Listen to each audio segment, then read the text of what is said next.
Guys, तो स्वागत है आपका अपना चैनल मेंटोर कार्तिक में।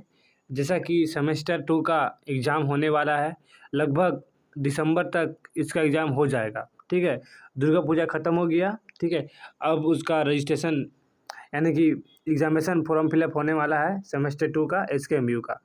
तो जितने भी स्टूडेंट, इस टॉपिक में हम बात करने वाले हैं स्पेशल हिस्ट्री ऑनर्स स्टूडेंट के लिए, जिसके भी हिस्ट्री ऑनर्स हैं। ठीक है, और जिसका मेजर 2 यानी कि मेजर 1 का एग्ज़ाम हो चुका है। ठीक है, यानी कि सेमेस्टर 1 में मेजर 1 हुआ था, इसमें मेजर 2 होगा। इसमें हम पहला टॉपिक में इस यानी कि हिस्ट्री ऑनर्स का पहला टॉपिक में हम सिलेबस बता दिए थे। अब हम उस सिलेबस के अंतर्गत जितने भी टॉपिक थे उसके बारे में हम चर्चा करेंगे। तो आज हमारा स्पेशल किया है तो गुप्तकालीन प्रशासन के बारे में, और गुप्तकालीन प्रशासन में केंद्र प्रशासन के बारे में बात करेंगे। ठीक है, केंद्र प्रशासन की बात करेंगे क्योंकि ये बहुत ही इंपॉर्टेंट है। अब वहाँ डायरेक्ट क्वेश्चन आ सकता है कि गुप्तकालीन केंद्र प्रशासन पर टिप्पणी करें, चर्चा करें। ठीक है, तो चलिए हम इसके पूरी डिटेल्स में समझते हैं गुप्तकालीन प्रशासन के बारे में। केंद्र प्रशासन में सबसे पहले हम राजा यानी सम्राट की विशेषता जान लेते हैं। ठीक है, सबसे पहले गुप्तकालीन प्रशासन के शीर्ष पर राजा होता था। सबसे शीर्ष पर कौन होता था? राजा। ठीक है, सबसे ऊपर राजा। गुप्तकालीन राजाओं द्वारा भारी भरकम उपाधि, देखिए इस काल के राजाओं द्वारा भारी भरकम उपाधि धारण करते थे, जैसे कि महाराजा धीराज। ठीक है, परम भट्टाकारक। ठीक है, कौन कौन सा? महाराजा धीराज हुआ, फिर एगो परम भट्टारक। ठीक है, दो गो हुआ। और दूसरा ये क्या है? राजा का ये कर्तव्य था कि ये युद्ध एवं शांति के समय में राज की नीति को सुनिश्चित करे। देखिए, जब भी युद्ध हुआ करता था तो राज की नीति को सुनिश्चित कौन करता था? तो राजा करता था। ठीक है, किसी भी आक्रमण से जनता की सुरक्षा करना राजा का कर्तव्य होता था। हम राजा का विशेषता बता रहे हैं, इस काल के राजा का क्या विशेषता होता था। जैसे कि आगे देखिए, गुप्त काल में राजा की सोच न्यायाधीश होता था। देखिए, आप डायरेक्ट क्वेश्चन पूछ सकता है कि निम्नलिखित मतलब गुप्त काल में राजा का सोच अधिकारी मतलब कि कैसे होता था? क्या ये न्यायाधीश होता था? तो राइट आंसर क्या होगा इसका? न्यायाधीश। ठीक है, गुप्त काल में राजा का स्वच्छ न्यायाधीश होता था, वही फैसला लेता था। अतः वह न्याय प्रशासन की देखभाल धार्मिक नियमों एवं रीतियों के अनुरूप करता था। देखिए, अब न्याय जो करता था वो धार्मिक नियम और रीति के अनुरूप करता था, ऐसे नहीं करता था। ठीक है, देखिए दूसरा है टॉपिक है, इस काल में शासन व्यवस्था राजतंत्रात्मक एवं वंशानुगत थी। यानी कि राजा का यदि कोई बेटा हुआ तो बेटा ही उसका बाद होगा। ठीक है, लेकिन ज्येष्ठाधिकार जैसे तत्व कम ही दिखाई पड़ते थे। ठीक है, तो राज प्रशासन कैसा होता था? तो राजतंत्रात्मक होता था और वंशानुगत था। ठीक है,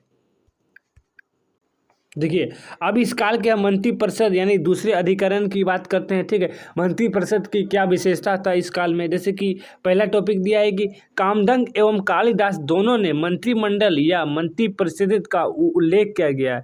अब क्वेश्चन पूछ सकता है कि मंत्रिमंडल और मंत्रिपरिषद का उल्लेख कौन किया है? तो कालिदास। ठीक है, लेखक बहुत बड़ा लेखक। अब कामधंग, ये दोनों ने मंत्रिमंडल और मंत्रिपरिषद का उल्लेख किया था। दूसरा है कि गुप्त काल में मंत्रियों का चयन राजा द्वारा उनकी व्यक्तिगत योग्यता के आधार पर किया जाता था। देखो, जो मंत्रियों का जो चयन होता था वो राजा के द्वारा, और राजा के द्वारा किस आधार पर? तो योग्यता के आधार पर। ठीक है, योग्यता के आधार पर। ठीक है, आधार पर राजकुमार, सामंत और उच्च अधिकारियों में से किया जाता था। देखिए, मंत्री कौन बनता था?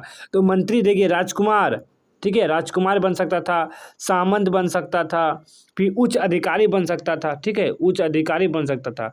एक हुआ, दो हुआ, तीन हुआ। राजकुमार, सामंत एवं उच्च अधिकारी मंत्री बन सकता था। आगे देखिए, ये मंत्री बनता था। ठीक है, सबसे बड़े अधिकारी कौन होता था? तो मंत्री में यानी कि जो अधिकारी होते थे बड़ा बड़ा, तो वो सबसे बड़े अधिकारी में कुमारमात्य बहुत बड़ा अधिकारी होता था। राजा उन्हें अपने प्रांत में नियुक्त करता था। जैसे गुप्त काल में जो होता था केंद्र प्रशासन में क्या होता था कि प्रांत में बटा होता था। ठीक है, राज्य जो होता है प्रांत बटा होता था। ठीक है, तो सबसे बड़े देखिए प्रांतों में नियुक्त किसे करता था? तो कुमारमात्य का, जो सबसे बड़े अधिकारी होता था, वे नगद वेतन पाते थे। कौन? कुमारमात्य, नगद वेतन। अटेकर महोदय का मत है कि कुमारमात्य अत्यधिक आईएएस वर्ग के पदाधिकारी की भांति थे। समझ रहे हैं? देखिए आईएएस, देखिए अभी आधुनिक काल का यदि बात किया जाए और आधुनिक काल और गुप्त काल का प्रशासन बात किया जाए तो मिलता जुलता था। केंद्र में राजा अभी कौन है? तो अभी प्रधानमंत्री होता है, उसका नीचे राज्य होता था यानी प्रांत। जिसको गुप्त काल में प्रांत बोला जाता है, उसका नीचे क्या होता था, जिला, फिर जिला के नीचे गांव, ठीक है। तो उसी प्रकार कुमारमात्य आधुनिक आईएएस वर्ग के यानी जिला, ठीक है, जो बड़ा बड़ा अधिकारी होता था कुमारमात्य कहा जाता था, और आईएएस वर्ग के पदाधिकारियों के भांति थे। कुमारमात्य मंत्री पदाधिकारी होते थे, मंत्री का पद के बराबर होता था, ठीक है, जो स्थानीय प्रशासन और केंद्र के बीच कड़ी का काम करता था।